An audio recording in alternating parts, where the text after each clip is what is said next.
ఈరోజు పెసరపప్పుతో మీఠీ dal Hyderabadi special మీఠీ dal recipe చేస్తున్నాను. ఇది రైస్లో చపాతీల్లో సూపర్ కాంబినేషన్ ఫ్రెండ్స్. మీరు 3 ఇంగ్రీడియంట్స్తోనే ఈ విధంగా మీఠీ దాల్ రెసిపీ చేసేయవచ్చు. ఇది సూపర్గా ఉంటుంది. చిన్న పిల్లల నుంచి పెద్దవాళ్ళు దాకా చాలా ఇష్టంగా తింటారు. స్పైసీనెస్ ఇష్టం లేని వాళ్ళు చాలా ఇష్టంగా తినేస్తారు. హైదరాబాదీ స్టైల్ మిఠీ దాల్ కోసం నేను పెసరపప్పు తీసుకుంటున్నాను. ఈ పెసరపప్పు ఒక 150 గ్రామ్స్ పెసరపప్పు తీసుకోవాలా.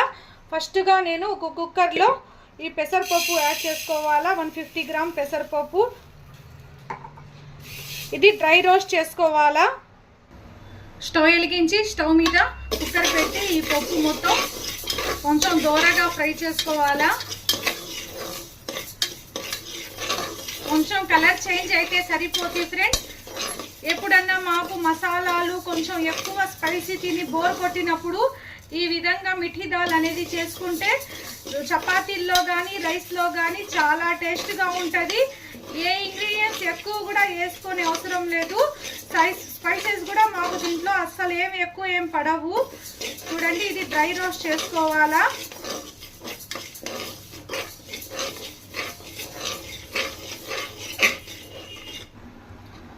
చూడండి, ఈ విధంగా కలర్ చేంజ్ అయితే మాకు సరిపోద్ది. ఇది నేను స్టవ్ కట్టేస్తున్నాను. స్టవ్ కట్టేసి ఇది క్లీన్గా వాష్ చేసుకుందాం 2-3 టైమ్స్. ఇది క్లీన్గా వాష్ చేసుకున్న తర్వాత ఇందులో నేను 1.5 గ్లాస్ వాటర్ వేసుకోవాలా.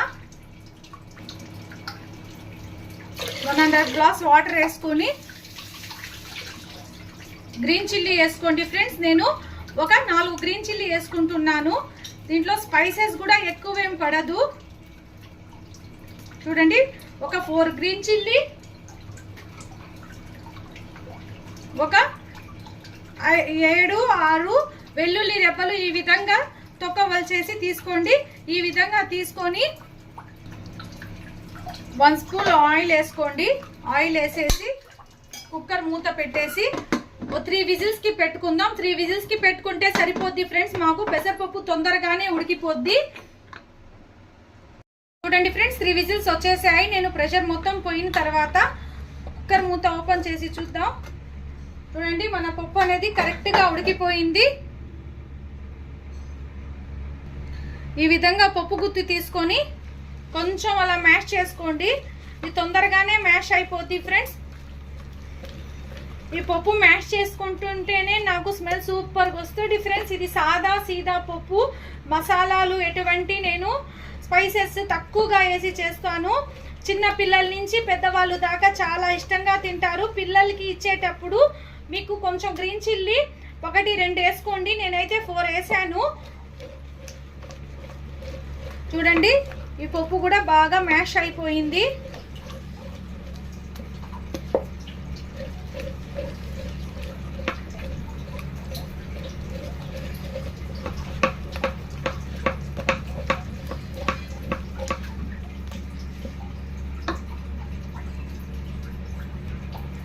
ఇందులో మీరు తగినంత సాల్ట్ వేసుకోండి. దీంట్లో సాల్ట్ ఏం ఎక్కువ పడదు ఫ్రెండ్స్. ఎందుకంటే నేను దీంట్లో టమాటాలు, చింతపండు, స్పైసెస్ కొంచెం తక్కువగానే వేసాను కాబట్టి సాల్ట్ కూడా కొంచెం తక్కువగానే పడుతుంది.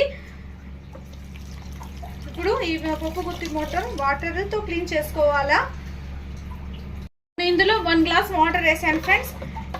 కొంచెం మీకు మీ థిక్నెస్ని బట్టి కావాలంటే ఇంకో 1/2 గ్లాస్ వాటర్ యాడ్ చేసుకోవచ్చు. మరీ పల్చగా చేసుకుంటే మాకు టేస్ట్ అనేది బాగుంటుంది ఫ్రెండ్స్. చూడండి, నేను ఈ విధంగా చేసుకున్నానండి. నాకు ఈ థిక్నెస్ అయితే సరిపోద్ది. ఇప్పుడు స్టవ్ మీద పెట్టి స్టవ్ వెలిగించి స్టవ్ మీద పప్పు పెట్టాను ఫ్రెండ్స్. ఈ పప్పు కొంచెం ఉడకాల. ఈ పప్పు ఉడికేటప్పుడే ఫ్రెండ్స్ నేను కొత్తిమీరగా సన్నగా కట్ చేసుకొని వేసుకోవాలా. ఈ పప్పు కొంచెం మసలాలా. ఈ విధంగా మసలితే మేము వాటర్ వేసిల్లా అప్పుడు దాకా మేము పోపుకి రెడీ చేసుకుందాం. స్టవ్ వెలిగించి కడాయి పెట్టాను. కడాయి బాగా హీట్ అయిన తర్వాత ఫ్రెండ్స్ ఆయిల్ వేసుకోండి. 3 టేబుల్ స్పూన్ ఆయిల్ వేసుకొని ఆయిల్ కూడా బాగా హీట్ అవ్వాలా. చూడండి ఫ్రెండ్స్, ఆయిల్ బాగా హీట్ అయిన తర్వాత ఇందులో నేను జీలకర్ర వేసుకుంటున్నాను. ఆవాలు వేయటం లేదు ఫ్రెండ్స్. ఆవాలు ఈ పప్పులో ఆవాలు అనేవి టమాటాలు అవి ఎక్కువ ఏమి యాడ్ చేయకూడదు. జీలకర్ర ఫ్లేవరే దీనికి టేస్ట్ ఇస్తుంది.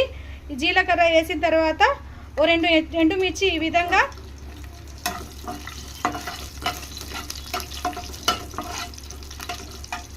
వేసుకొని కొంచెం ఫ్రై చేసుకోండి. మరీ ఎక్కువేం కాల్చుకొని అవసరం లేదు.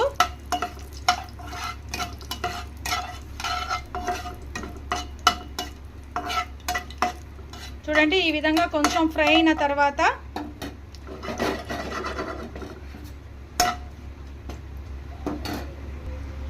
చూడండి పోపు అనేది మాకు కాలిపోయింది.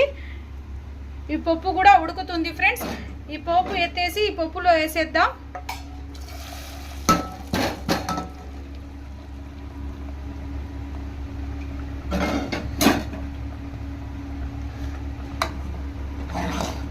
మన మిఠీ దాల్ అనేది రెడీ అయిపోయింది.